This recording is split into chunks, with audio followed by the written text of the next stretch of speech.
Astaghfirullah. An Husain ibn Abdurrahman qala kuntu inda Sa'id ibn Jubairin faqala ayyukum ra'al kawkaba alladhi qadda al-barihata qultu ana thumma qultu amma inni lam akun fi salatin walakinni ludik qala famadha sana'ta qultu istarqaitu qala fama hamalaka ala dhalik qultu hadithun haddathanahu Sya'bi faqala wa ma haddathakum Sya'bi qultu haddathana an Buraidah ibn Husayb al-Aslami radhiyallahu anhu annahu qala la ruqyata illa min ainin aw hummatin faqala qad ahsana man intaha ila ma sami walakin haddathana Ibnu Abbasin anin Nabi sallallahu alaihi wasallam qala uridat alayya al-umam fara'aitu an-nabiyya wa ma'ahu ruhaitu wan nabiyya wa ma'ahu ar-rajulu aw ar-rajulan wan nabi wa laysa ma'ahu ahad id rufi'a li sawadun 'azim fadhanantu annakum ummati faqila li hadha Musa alaihi salam wa qaumuhu walakin unzur ila al-ufuq fanadhartu fa idha sawadun 'azimun faqila li unzur ila al-ufuqul akhar fa idza sawadun azim faqila li hadhihi ummatuka wa ma'ahum 70,000 yadkhuluna al-jannata bighairi hisabin wala adha thumma nahadha fadakhala manzilah fakhadha an-nas fi ulaika alladhina yadkhuluna al-janna bighairi hisabin wala adha faqala ba'duhum فَلَعَلَّهُمُ الَّذِينَ صَحِبُوا رَسُولَ اللَّهِ صَلَّى اللَّهُ عَلَيْهِ وَسَلَّمَ فَقَالَ بَعْضُهُمْ فَلَعَلَّهُمُ الَّذِينَ وُلِدُوا فِي الْإِسْلَامِ وَلَمْ يُشْرِكُوا بِاللَّهِ وَذِكْرُوا أَشْيَاءَ فَخَرَجَ عَلَيْهِمْ رَسُولُ اللَّهِ صَلَّى اللَّهُ عَلَيْهِ وَسَلَّمَ فَقَالَ مَا الَّذِي تَخُوضُونَ فِيهِ فَأَخْبَرُوهُ فَقَالَ هُمُ الَّذِينَ لَا يَرْقُونَ وَلَا هم الذين لا يسترقون ولا يتطيرون ولا يقتوون وعلى ربهم يتوكلون فقام أكاسة ابن محصن فقال ادعو الله أن يجعلني منهم فقال أنت منهم ثم قام رجل آخر فقال ادعو الله أن يجعلني منهم faqala an-nabiy sallallahu alaihi wasallam sabaqa biha Ukasah. Dari Husain ibn Abdurrahman dia berkata, ketika saya berada di dekat Sa'id bin Zubair dia mengatakan, siapakah di antara kalian yang melihat bintang jatuh semalam? Saya jawab, saya. Kemudian saya katakan, adapun saya ketika itu tidak dalam keadaan salat, tetapi tersengat kala jengking. Lalu ia bertanya, lalu apa yang anda kerjakan? Maka saya menjawab, saya minta diruqyah. Lalu dia bertanya lagi, apa yang mendorong anda melakukan hal tersebut? Maka ku jawab sebuah hadis yang diceritakan Sya'bi kepada kami. Ia bertanya lagi, apakah hadis yang diceritakan Sya'bi kepada anda itu? Maka saya katakan, dia menceritakan hadis itu dari Buraidah ibn Husayb. Tidak ada ruqyah kecuali karena ain ataupun karena tersengat-sengatan. Kemudian Sa'id pun berkata, alangkah baiknya orang yang beramal sesuai dengan nas yang telah didengarnya. Akan tetapi Ibnu Abbas radhiyallahu anhuma mengatakan kepada kami hadis dari Nabi SAW. Beliau bersabda, saya bersama beberapa orang, saya telah diperlihatkan beberapa umat oleh Allah Subhanahu wa taala. Lalu saya, kata Rasul, melihat seorang nabi bersamanya beberapa orang saja. Kemudian juga aku melihat ada seorang nabi yang hanya pengikutnya 1 atau 2 orang. Dan aku juga melihat nabi sama sekali tidak ada pengikutnya. Tiba-tiba kemudian ditampakkan kepadaku sekelompok orang yang sangat banyak sekali. Lalu aku mengira mereka adalah umatku, tetapi disampaikan kepadaku bahwa itu adalah Musa dan kaumnya.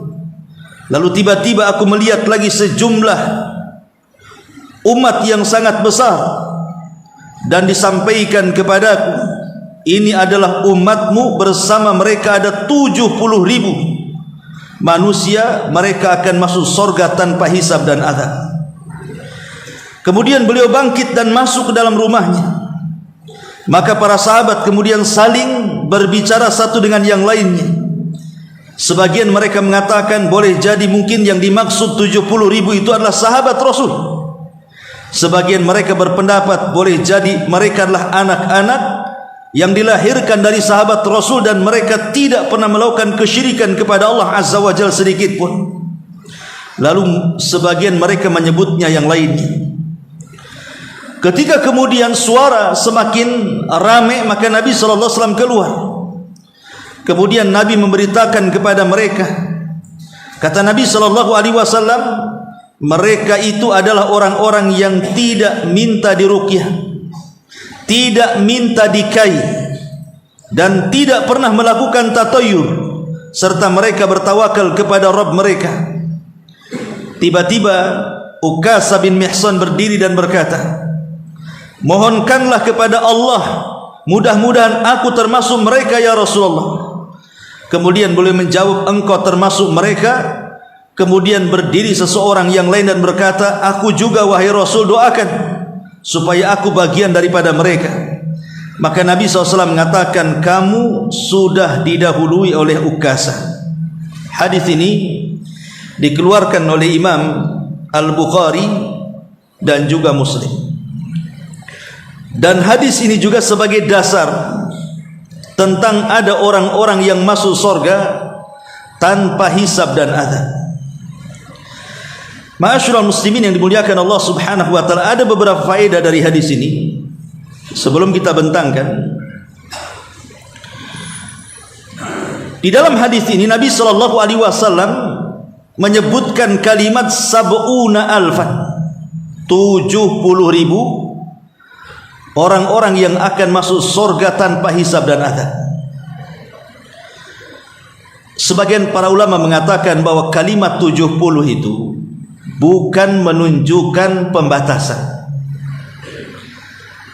Orang Arab kalau ingin mengemukakan jumlah yang banyak itu, biasanya selalu menyebut kalimat 70.000. Berarti kalimat 70.000 itu bukan pembatasan. Bukan hanya 70.000 saja yang masuk surga tanpa hisab dan azab. Banyak sebenarnya, lebih daripada 70.000. Apalagi kalau seandainya kita melihat riwayat yang dikeluarkan oleh Imam Ahmad dan dikomentari oleh Al-Hafidh Ibnu Hajar rahimahullahu taala, sanadnya sangat jayyid, sangat baik sekali. Jadi Nabi sallallahu alaihi wasallam mengatakan, fastajdadtu rabbi fazadani ma'a kulli alfin sab'ina alfa. Kata Nabi SAW, maka saya meminta tambahan kepada Rabbku. Kemudian Allah memberi saya tambahan, di mana setiap 1.000 orang akan membawa 70.000 orang lagi. Berarti berapa tuh?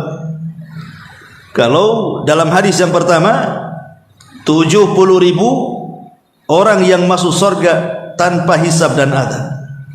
Dalam Musnad Imam Ahmad, setiap 1.000 membawa 70.000. Berapa jumlahnya? Berarti 70.000 kali 70.000 gitu maksudnya. Berarti 4.900.000.000 kan gitu ya. Coba yang punya kalkulator. Ya mungkin begitulah ya. Ya kalau 70.000 kali 70.000 ya 4 miliar lebih lah kan begitu. Ini kalau kita dikalkulasi semuanya. Kalau kita gabungkan antara riwayat Bukhari Muslim dengan riwayat yang ada dalam Musnad Imam Ahmad. Tapi kalau mengikut pendapat yang mengatakan bahwa kalimat 70 sab'una alfan itu bukan al-ibratu laisa birraqmi, bahwa ibrah itu bukan dengan angka, tapi itu istilah orang Arab mengemukakan sebuah yang banyak itu, mengistilahkan kalimat 70.000. Artinya tidak terbatas. Okelah kalau seandainya kita mengambil dua riwayat ini, bahwa yang masuk surga tanpa hisab dan azab itu 70.000 berdasarkan riwayat Bukhari Muslim. Kemudian masing-masing 1.000 membawa 70.000 lagi berdasarkan riwayat Musnad Imam Ahmad, berarti 4 miliar ke atas. Bukan berarti yang masuk surga itu cuma 4.900.000.000 saja, tidak. Yang masuk surga itu banyak. Cuman yang tersifati dengan sifat 4 ini yang disebutkan, mereka tidak minta diruqyah, mereka tidak minta dikai, mereka tidak tatayur, mereka senantiasa bertawakal kepada Allah, ya jumlahnya hanya 70.000, setiap 1.000 membawa 70.000 yang lainnya. Tapi amalan-amalan yang memasukkan kita ke dalam surga bukan 4 amalan ini saja, banyak amalan-amalan yang lain yang bisa memasukkan kita ke surga. Tidak mesti 70.000 ini saja kan begitu. Kan banyak amalan-amalan selain daripada 4 perkara ini kan.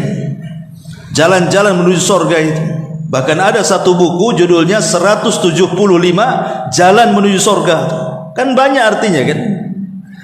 Cuman yang masuk surga tanpa hisab dan azab dalam satu redaksi hadis ya jumlahnya 70.000, setiap 1.000 membawa 70.000 yang lainnya.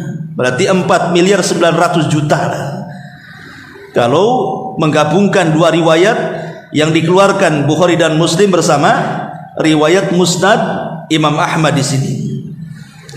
Ma'asyiral muslimin wal muslimat rahimani wa rahimakumullah. Dalam riwayat Muslim dan juga Bukhari, Nabi SAW mensifati tentang 70.000 orang yang masuk surga tanpa hisab dan azab itu. Apa kata Nabi SAW? Annahum tadhi'u wujuhahum idha'ata lailati badrin. Wajah-wajah mereka bersinar-sinar seperti sinar bulan ketika purnama-purnamanya. Jadi nampak nanti di padang mahsyar itu orang-orang yang masuk surga tanpa hisab dan azab, mereka dibedakan dari wajah-wajahnya, di mana wajah-wajah mereka seperti bulan pada malam purnama, dan mereka bersinar-sinar. Itu dalam riwayat Bukhari dan Muslim. Baik, kita bahas sedikit-sedikit dari awal. Jadi Husain ibn Abdurrahman ini berkata kepada orang-orang yang ada di situ, salah satunya Sa'id ibn Jubair radhiyallahu anhu. Ketika aku berada di dekat Sa'id ibn Jubair, dia berkata, siapa di antara kalian yang melihat bintang jatuh semalam? Jadi Sa'id bin Jubair ini bertanya kepada orang-orang yang di situ, semalam ada meteor, saya melihatnya. Ada nggak di antara kalian melihat? Maka kata Husain bin Abdurrahman, ya, kebetulan aku melihatnya. Kebetulan aku melihatnya semalam. Aku tidak tidur semalam, tetapi aku tidak tidur bukan karena sholat, tapi aku tidak tidur karena tersengat kalajengking. Lihat bagaimana ibarat ulama salaf di sini mengajarkan keikhlasan. Ya. Karena dia langsung menerangkan bahwa semalam saya tidak tidur itu bukan karena sholat. Nanti nyangkanya orang-orang yang mendengar bahwa dia mengatakan saya tidak tidur itu seolah-olah dia sedang sholat malam tahajud. Maka dia jelaskan, tidak, aku tersengat kalajengking, dia hendak menutup pintu riya.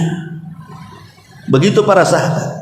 Ya, kalau kita kan enggak, pasti kita akan cerita, semalam saya tak tidur. Kenapa? Itulah sholat 23 rakaat disebutkan rakaat. Ya.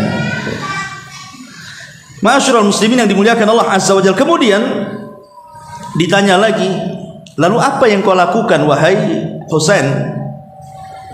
Maka dia mengatakan, aku coba meruqyah. Kemudian ditanya lagi, kenapa kau lakukan itu? Ya, karena aku mendengar sebuah riwayat daripada Sya'bi bahwa tidaklah seseorang itu meruqyah kecuali karena penyakit ain ataupun karena sengatan, makanya ku ruqyah. Kemudian Sa'id bin Zubair memuji dan mengatakan, alangkah baiknya manintaha ila ma sami'ah, engkau melakukan sesuatu yang memang ada nasnya. Lihat orang dulu itu kalau melakukan sesuatu pasti ada dalilnya, tidak asal melakukannya saja, tidak. Mereka punya dalil. Dan ini pentingnya kita ini dalam melaksanakan agama harus berdalil. Anda melakukan sesuatu itu ada dalilnya atau tidak, kan begitu? Maka lihat para ulama salaf ini, mereka melakukan sesuatu itu karena ada sebuah dalil. Tetapi kata Sa'id, tapi aku mendengar ada sebuah riwayat dari Buraidah ibn Husayb al-Aslami radhiyallahu anhu. Terus sampai kemudian dia mengatakan, akan tetapi Ibnu Abbas radhiyallahu anhuma telah menceritakan kepadaku tentang orang-orang yang mereka masuk surga tanpa hisab dan azab, salah satunya orang yang tidak minta ruqyah. Memang ada dua riwayat, ada kalimat la yarkun, ada kalimat la yastarkun. La yarkun dan juga ada riwayat la yastarkun. La yarkun artinya tidak meruqyah. Kalau yastarkun artinya tidak minta diruqyah. Tapi kata para ulama mengatakan kalimat yarkun ini hadisnya lemah, hadisnya syadz, karena bertentangan dengan kalimat la yastarkun. Kalau yarkun ruqyah, meruqyah, Nabi SAW juga pernah diruqyah dan pernah meruqyah. Nabi pernah diruqyah Aisyah radhiyallahu anha, ya, dan juga oleh Jibril alaihi salatu wasallam ketika terkena sihirnya Labid bin Asam, kan, dan juga pernah meruqyah. Berarti yang dimaksud di sini bukan kalimat yarkun tetapi yastarkun, minta diruqyah. Jadi dia ingin menyanggah bahwa apa yang dilakukan oleh Husain ibn Abdurrahman ini disanggah oleh riwayat Abdullah ibn Abbas radhiyallahu anhuma. Kemudian di situ disebutkan bahwa ketika Nabi SAW diperlihatkan sebuah umat, apakah ketika itu Rasul sedang mimpi diperlihatkan, ataukah yang dimaksud dalam peristiwa Isra dan Mi'raj ketika Rasul diperlihatkan tentang akhirat? Sebagian para ulama mengatakan bahwa Nabi SAW diperlihatkan di sini dalam mimpinya. Jadi Nabi SAW diperlihatkan dalam mimpinya tentang padang mahsyar. Jadi Nabi SAW melihat ada sekelompok umat yang sangat besar sekali. Kemudian Rasul mengatakan, fadhanantu annahum ummati, jangan-jangan itu umatku. Tapi Jibril mengatakan, bukan, itu bukan umatmu, tapi itu adalah Musa dan umatnya. Dari sini kita tahu bahwa keutamaan Nabi Musa, bahwa Nabi Musa itu memiliki umat yang banyak. Wajar, karena Nabi Musa alaihi salatu wasallam sendiri adalah bukan hanya ulul azmi minar rusul, dia adalah kalimur rahman, dan diturunkan kepada Musa alaihi salatu wasallam kitab Taurat yang merupakan kitab induk dari kitab-kitab Bani Israel. Semua Bani Israel itu menginduk kepada Taurat, sampai pun ketika Isa diutus, turun kemudian Injil, tetap saja induknya kepada Taurat. Ya, jadi memang itu kitab induknya Bani Israel, Taurat itu. Makanya kemudian Musa itu banyak pengikutnya. Tetapi ketika itu Nabi SAW melihat ke ufuk, ke arah lain. Rupanya ada manusia lebih banyak dibandingkan yang ia lihat dari Musa dan umatnya. Baru dikatakan kepada Nabi SAW, itulah umatmu wahai Muhammad. Dari sini kita katakan bahwa umat Islam jauh lebih banyak dibandingkan umat Nabi Musa. Makanya 2/3 penduduk surga itu umat Islam, umat Nabi SAW.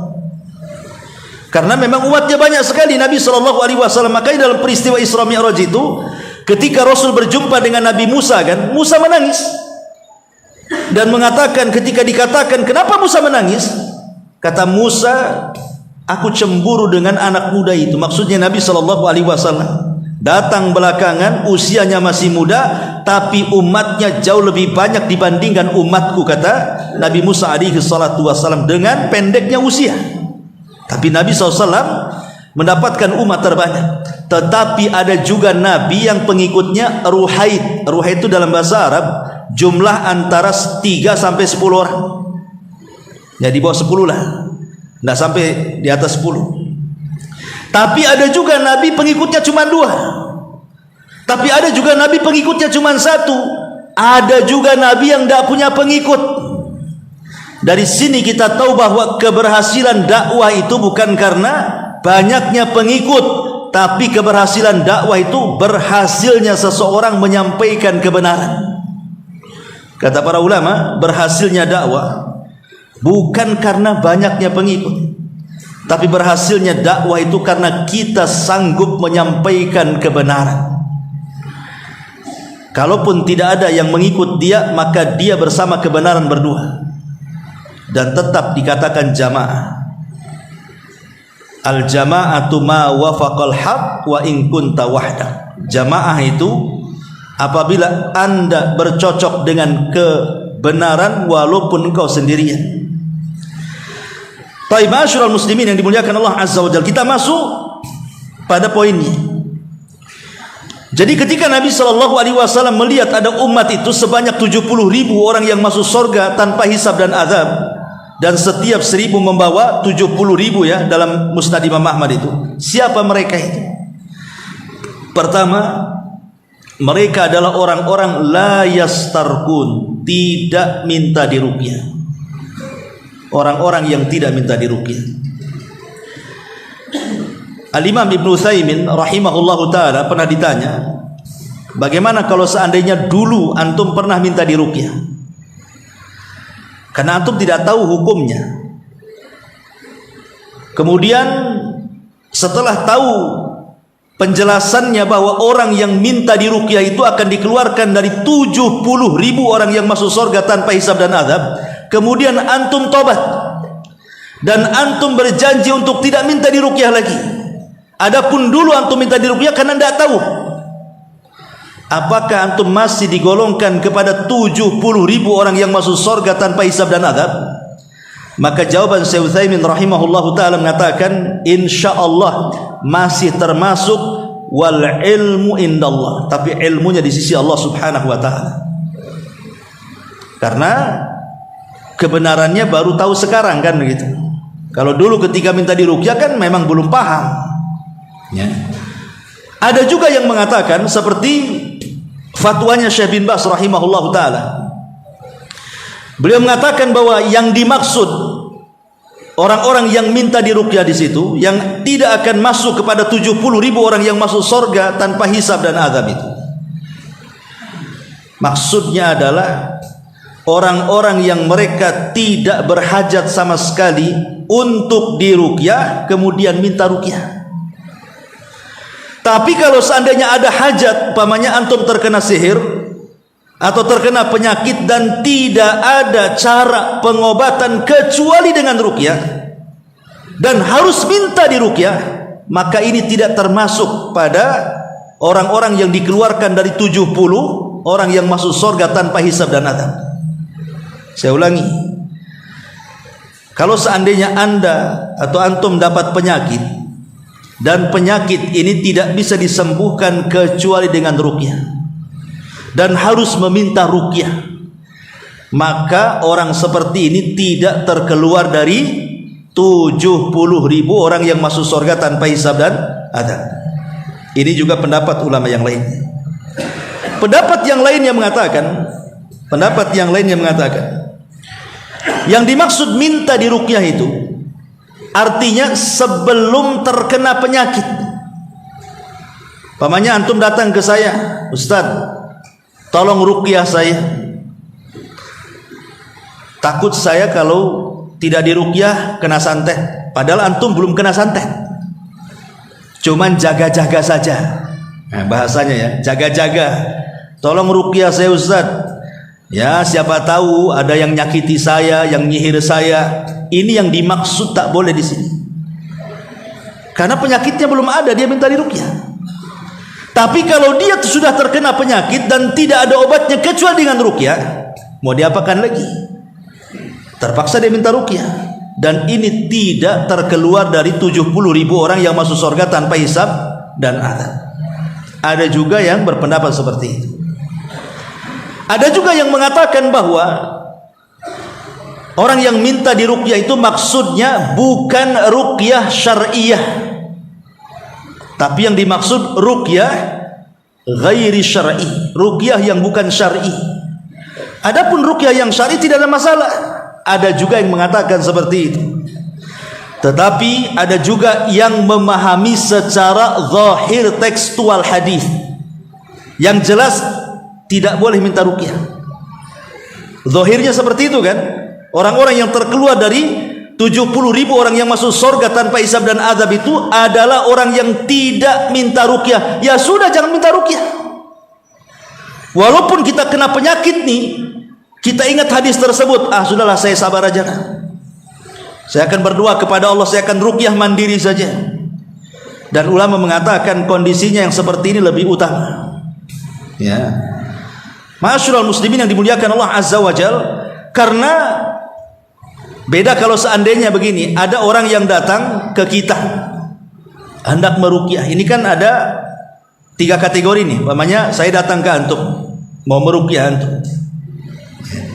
Satu, ada orang yang antum minta ruqyah kepada saya, terpaksa saya datang kepada antum kan. Yang kedua, memang saya datang ingin nolong. Antum tidak minta ruqyah, saya datang ingin ngeruqyah. Jadi yang pertama antum telepon saya, Ustaz datang kemari, ruqyah saya. Ini satu. Yang kedua, saya dengar antum sakit, saya datang ingin meruqyah antum. Yang ketiga, saya datang kepada antum, tiba-tiba antum mengatakan pergilah Ustaz katanya. Nanti saya tidak masuk pula di 70.000 orang yang masuk surga tanpa hisab dan azab ini. Berarti ada 3 kelompok nih. Itu ya. Yang pertama jelas bahwa antum meminta ruqyah masuk pada hadis ini secara zahirnya. Kenapa orang yang minta ruqyah itu tidak masuk pada orang-orang yang masuk surga tanpa hisab dan azab? Pertama, karena dikhawatirkan ada ketergantungan antara pasien dan peruqyah, dan itu mengurangi tawakal. Dan meminta sesuatu kepada orang itu bentuk kerendahan. Ya, berarti antum berhajat kepada orang kan? Kita merendahkan diri di hadapan orang sehingga harus minta. Dan merendahkan diri kepada orang ini mengurangi tawakal. Karena begini nih, seandainya antum minta diruqyah, betul-betul saya ruqyah, kok enggak sembuh-sembuh, ustadznya nggak beres, ustadznya belah disalahkan. Ustadznya nggak beres tuh katanya. Jangan-jangan dia kurang bertakwa pula, nggak manjur bacaannya. Atau sebaliknya, kok langsung sembuh, masya Allah, memanglah ustadz nih. Nengok ustadz belum ngomong saya tenda lari. Kan itu kan. Akhirnya apa? Ada ketergantungan di situ kan. Serba salah, sembuh salah, tak sembuh salah jadinya kan. Komentar orang itu. Nah dari sini, karena orang sakit itu biasanya dekat dengan setan tuh, asih was-was terus. Dari sinilah karena ada pengaruh kepada tawakal bisa mengurangi kesempurnaan tawakal. Sebab itulah kemudian terkeluar dari 70.000 orang yang masuk surga tanpa hisab dan adab secara zahir hadis yang kita baca ini. Ma'asyiral muslimin yang dimuliakan Allah Subhanahu wa taala. Adapun yang kedua, ana datang sendiri kepada antum. Ana dengar antum sakit, ana datanglah. Kemudian saya ruqyah, saya tawari, saya ruqyah ajalah antum lah. Ini tidak ada masalah. Tidak masuk dalam hadis ini. Ya, karena orang datang sendiri mau ngeruqyah kita kan. Kita tidak minta dia datang sendiri. Artinya dia hendak berbuat baik kepada kita tuh. Ya kita hargailah berbuat baik dia kepada kita. Kemudian yang ketiga, kita usir dia. Ngapain kau datang ruqyah saya? Pergi kau dari sini. Tidak boleh. Antum tidak boleh ngusir-ngusir orang yang memuruqyah antum. Alhamdulillah ada orang yang memuruqyah antum, kecuali yang datang dukun. Kalau datang Abu Meron, ngapain antum pula ngusir saya? Nggak boleh, karena itu menyelisih sunnah. Dia mau datang kok sama antum, mau ngeruqyah antum kan itu. Ma'asyiral muslimin yang dimuliakan Allah Subhanahu wa taala. Ini diantara 3 kategori yang disebutkan para ulama. Tetapi yang harus dipahami soal ruqyah ini, kita sering mendengar bahwa syarat ruqyah kan jelas ya, bahwa harus dari kalam Allah, maksudnya Al-Quran, dari nama-namanya, dari sifat-sifatnya yang maksur. Kemudian yang kedua, harus jelas maknanya, berbahasa Arab. Kemudian juga tidak diyakini bahwa ruqyah itu mempengaruhi secara zatnya. Dia yakin yang mempengaruhi itu Allah Subhanahu wa taala. Ini syarat ruqyah. Ya. Adapun ma'asyiral muslimin yang dimuliakan Allah Azza wa Jalla, ruqyah itu akan sangat berpengaruh baik kepada orang yang meruqyah atau kepada orang yang diruqyah. Apa saja syarat-syaratnya? Disebutkan oleh para ulama di sini supaya ruqyah itu memiliki pengaruh gitu ya. Yang pertama, kepada yang akan diruqyah, al-muhafadhatu ala adhkaris sabahi wal masa wa qira'atu ayatil kursi wa suratul ikhlasi wa muawwadhataini akba kulli salatin wa inda naumin wa qira'atil ayataini min akhir suratil baqarati kulla lailatin. Jadi sebelum antum diruqyah, maka biasakan meruqyah mandiri. Dengan cara apa ruqyah mandiri itu? Baca zikir pagi, baca zikir petang, baca ayat kursi, baca surah al-ikhlas, baca muawwidhataini, qul a'udzu birabbil falaq dan qul a'udzu birabbin nas sebelum tidur, dan baca juga 2 ayat akhir surah Al-Baqarah. Ini namanya ruqyah mandiri. Kita ruqyah mandiri dulu. Kemudian baru kalau sudah meruqyah mandiri juga kurang ada pengaruhnya. Kemudian ada orang yang datang hendak meruqyah atau kita minta ruqyah karena sebuah penyakit. Maka pertama yang harus dipahami, salamatul i'tiqad. Antum harus selamatkan keyakinan. Menyelamatkan keyakinan tadi, jangan meyakini bahwa yang mendatangkan obat itu peruqyah. Antum harus ingat Allah yang mengobati semuanya. Ruqyah itu wasilah dan sebab saja. Yang kedua, antum perbaiki amal hati. Perbaiki amal hati dari hasad, dari dengki, dari macam-macam lah kan begitu. Kemudian juga yang ketiga, pasang keikhlasan kepada Allah Azza wa Jalla. Kemudian juga yang keempat, sidqut tawakkul ala Allah, berusaha untuk menguatkan tawakal kepada Allah Azza wa Jalla. Kemudian juga i'tiqad talibir ruqyati anna naf'a wa dhurra biyadillah. Ingat keyakinan meminta ruqyah itu bahwa manfaat dan madarat tetap di tangan Allah Azza wa Jalla. Kemudian yang selanjutnya al-iqbal 'ala Allah ma'at taubah. Sebelum diruqyah bertobat kepada Allah Subhanahu wa taala. Wa takhallus minal ma'asi wal atham. kemudian berusaha meninggalkan maksiat dan dosa, dan juga kezaliman kepada orang lain. Kemudian juga al-amalu bil Qur'anil Karim, biasakan membaca Al-Quran dan mengamalkannya. Dan yang terakhir ad-du'a, senantiasa berdoa kepada Allah bahwa kesembuhan itu hanya mutlak milik Allah Subhanahu wa taala. Ini yang pertama dari segi yang diruqyah. Adapun yang meruqyah, an yakuna khalisan, yang meruqyah itu harus ikhlas. Pertanyaannya, macam mana dengan tukang ruqyah itu yang jadi profesi? Ikhlas enggak tuh?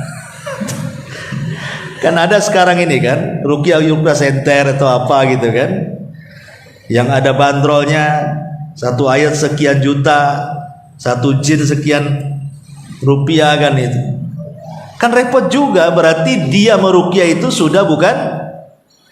Nah, cara gimana Ustadz mengetahui dia ikhlas atau enggak ikhlas? Undang dia, jangan kasih apa-apa. Gitu. Nanti besok diundang lagi, malas enggak dia? Coba 3 kali undang, jadi kasih apa-apa gitu. Nah, nampak tuh nanti ikhlas nggak ikhlasnya tuh. Takutnya dia berpikir, oh mungkin bayarannya nunggu 3 kali ruqyah. Lain lagi, itu kita nggak tahu keikhlasan orang kan itu. Yang jelas bahwa kita tahulah orang ikhlas nggak ikhlas kan, antum paham peruqyah itu kan. Orang ini ikhlas, mungkin kawan antum dan begitu seterusnya. Masalahnya kalau tadi ya sudah bandrol harga ini gimana? Kemudian yang kedua, ruqyah itu syariat bukan tajarrud. Ruqyah itu syariat bukan praktek. Coba-coba, enggak boleh. Coba-cobalah, mudah-mudahan sembuh. Jangan coba-coba. Ini syariat. Ya. Quran yang dibaca. Jadi harus yakin di situ, bukan coba-coba kan begitu ya. Kemudian juga an yakuna raqi adlan fi dinihi, zahirnya dia baik, takwa zahirnya, ya suka ke masjid, nampak dari penampilannya gitu. Kemudian juga an ya'tiqida raqi annallaha huwa syafi, seorang peruqyah harus meyakini yang menyembuhkan bukan dia, bukan bacaannya, tetapi Allah Subhanahu wa taala. Dan yang lebih penting lagi, an yakuna raqi aliman biturukil mu'alajati biruqyati syar'iyyah, seorang peruqyah harus paham dengan ilmu ruqyahnya. Karena orang meruqyah ini aneh-aneh saya lihat tuh. Dia harus paham ruqyah syar'iyyah seperti apa. Jangan kemudian terkadang saya lihat ada orang meruqyah di hadapannya perempuan, ikhtilat pula tuh perempuan. Pegang-pegang dia, ini gimana? Mengusir jin, dia pula jadi jin. Ma'asyiral muslimin yang dimuliakan Allah Azza wa Jalla. Kemudian yang paling penting, ada beberapa hal catatan ya. Ada sekitar 10 catatan saya baca secara cepat. Di sini tentang hal-hal yang harus dihindari dalam ruqyah itu. Pertama, tidak boleh menelan sesuatu dari kertas yang ditulis padanya Al-Quran.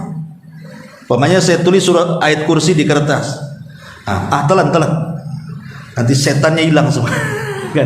Nggak boleh, ini bid'ah, nggak ada. Nelen pula, apalagi dibakar, diminum pula itunya ya, kopinya. Kemudian yang kedua, kitabatul ayat ala jismil marid, ataupun saya tulis nih ayat kursi, kemudian saya jadikan koyo, mana yang sakit di punggung Ustaz, teplek punggung. Di koyonya saya tulis ayat kursi. Tidak ada ajarannya, bid'ah ya. Yang ketiga, tawassud ar-ruqyati minal Quran, atau dijadikan bantalan dalam bantal, ditulis, diselipkan di bantal, tidur di situ. Karena ini ada juga yang seperti ini ya, makanya ini ditulis para ulama, ini tidak boleh, ini menghinakan Quran. Kemudian juga selain daripada itu, taksis, mengkhususkan taksisur ruqi laisa laha aslun syar'i, ka taksisi suwari wa ayatin muayyanatin li amradil muayyanatin bi a'dadin wa awqatin lam tarid fi kitabillahi wala sunnati rasulillah. Mengkhususkan ayat-ayat tertentu untuk penyakit tertentu, dengan jumlah tertentu, dengan waktu-waktu tertentu. Kalau udah main tertentu itu, itu perlu dalil itu ya. Maka ini juga termasuk ruqyah yang tidak syar'i. Kemudian juga yang kelima, i'tiqad masyru'iyyati ruqyah bitajarub. Tadi saya sudah katakan, ya, si peruqyah ini masih ragu-ragu. Ketika dia meruqyah, dia hanya ingin coba-coba saja. Ya kalau sembuh alhamdulillah, enggak ya sudah. Ini mau coba-coba, maka tidak boleh, harus yakin. Kemudian juga yang keenam, ta'liqut tamaim, menggantungkan jimat, ma'ruf, enggak usah dibahas. Kemudian yang nomor 7, ta'liqul ayatil qur'aniyah, atau menggantungkan ayat-ayat. Walaupun terjadi khilaf para ulama ya tentang menggantungkan ayat. Nanti ada pembahasannya sendiri. Tapi pendapat yang kuat tidak boleh. Kemudian yang nomor 8, al-wuqufil muharramati syar'iyyati inda ruqyah. Peruqyah terjerumus kepada hal-hal yang diharamkan Allah Azza wa Jalla, seperti ya tadi, khalwah dengan perempuan berdua kan itu. Naudzubillah. Ya, terkadang orang yang diruqyahnya itu juga harus perhatikan pakaiannya, karena kan ada kisah juga salah satu ustaz kita di Batam ini. Kita tahu kisahnya? Ya. Jadi ada seorang perempuan. Maaf, perempuan ini enggak pakai baju, enggak pakai apa-apa badannya itu, celana pun tidak. Cuma dia pakai mukena saja. Tiba-tiba kemudian kesurupan dia. Dibawa kawannya ke salah satu ustaz kita ini. Ustaz kita tak tahu kalau dia tak pakai apa-apa, cuman bawa mukena aja kan. Diruqyah rupanya guling-guling, auratnya terbuka semua. Yang lari bukan jinnya, ustaz yang lari. Kan itu. Makanya dipastikan dulu nih yang mau diruqyah ini pakaiannya seperti apa kan itu. Jangan setelah kejadian baru lari semua. Nah, ini makanya ini kan harus paham juga yang seperti ini kan begitu. Baik, kemudian juga di sini ta'alluqul mardha wal muhtajina birruqa. Ya. Terlalu yakinnya pasien dengan peruqyah sehingga menggantungkan hatinya kepada peruqyah tadi, bukan kepada Allah Subhanahu wa taala. Kemudian wa min a'dhamil fitan wal mafasid aidan annaha futihat baban lil musya'wadhina wad dajalina alladhi yumarisuna hadhil mihan bi anwa'id dajali wasyirk wal isti'anati bil jin ila akhir. Termasuk juga mendatangkan dukun-dukun dan begitu seterusnya, karena di zaman sekarang ada yang berprofesi dukun itu sudah tidak dianggap dukun, tapi dianggap ustadz karena penampilannya sudah berubah. Jadi penampilan saja sok kiai, sok ustadz, tetapi hakikatnya dia dukun. Dari mana kita tahu dukun? Ya dari praktek-prakteknya. Makanya yang ngaji tahu itu dukun. Kalau nggak ngaji nggak tahu itu dukun. Antum kalau sudah ngaji langsung tahu, ini nggak beres orang ini. Ya, itulah kenapa di majelis taklim itu penuh dengan hidayah, sehingga terkadang hidayah itu antum bisa membedakan mana hak mana batin. Jangankan lagi antum tahu itu dukun nggak dukun. Pamannya ada orang nih dadaran tertentu, anak tahu ustaz itu jamaah anu katanya. Kok tahu? Tahu lah. Karena ngaji antum. Dari penampilannya tahu itu bukan jamaah kita, itu jamaah orang. Jamaah apa? Tahu lah itu jamaah anu. Bisa nilai antum kan? Dari mana tuh bisa nilai? Karena antum ngaji masalahnya. Dan ketika antum ngaji kan nggak tahu, semua pakai jubah, semua pakai songkok, semua pakai serban, semua sama kan? Tapi dengan banyaknya pengetahuan, insting antum kuat sehingga bisa ini dukun nggak beres ini. Nah, tahu jadinya kan? Itu taufik dari Allah Azza wa Jalla. Kita bisa membedakan hak dan batil itu. Kebahagiaan tersendiri. Man yuridillahu khairan yufaqihu fidin. Berarti kalau antum sudah membedakan, mampu membedakan mana dukun mana tidak, itu sebuah kebaikan bagi antum. Artinya Allah berikan kecerdasan dari taufik hidayah Allah itu. Inilah diantara 10 hal yang harus dipahami soal seputar ruqyah itu. Taib. Kemudian bicara tentang ruqyah juga, Syekh bin Baz rahimahullahu taala beliau mengatakan, as-sab'una alfan humul ladzina istaqamu ala dinillahi wa taraku maharimallah wa adau ma aujaballah wa min sifatihim at-tayyibah adamul istirqa walakin al-istirqa la yamna'u kaunuhu minas sab'ina alfan wal istirqa talabur ruqyati wa idza da'atil haja ila hadha fala ba'sa Wan Nabi sallallahu alaihi wasallam amara Aisyah an tastarqiya wa amara umma auladi Ja'far an tastarqiya li auladiha fala haraja fi dzalik. Kata Syekh bin Baz rahimahullahu taala, kalimat 70.000 mereka adalah orang-orang yang istiqomah di atas agama Allah, meninggalkan yang diharamkan Allah dan berusaha melaksanakan kewajiban-kewajiban Allah. Jadi tidak hanya sekedar karena tidak minta diruqyah, kemudian tidak kai, kemudian tidak tatayur, kemudian tawakal, bukan itu, tapi ada pendahuluannya. Dengan cara apa? Istiqomah di atas agama, meninggalkan yang diharamkan, kemudian melaksanakan kewajiban. Lah di antara sifat-sifatnya ini yang 4 ini. Ya, jadi setelah kemudian dia istiqomah, meninggalkan yang haram, kemudian yang diwajibkan, ditambah dengan 4 perkara ini. Tidak minta diruqyah, tidak minta dikai, tidak tatayur, dan juga senantiasa bertawakal kepada Allah Subhanahu wa taala.